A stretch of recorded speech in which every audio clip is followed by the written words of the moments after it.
If you're enjoying this content, please click on like and follow below.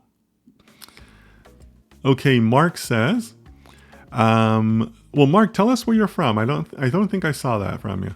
I am still an undergraduate. Can you tell me how I should start?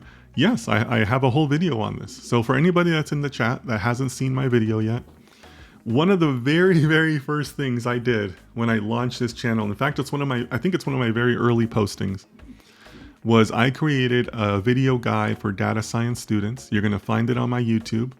It's 20 minutes long, and it basically says everything that I would do now. That also includes elements of what I did, because I've been at this a while, so my student days are long in the past.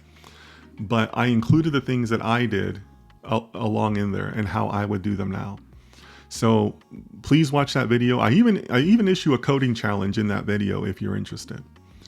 But I get a lot of questions from students, which is great. But I also need to keep time available for my corporate clients.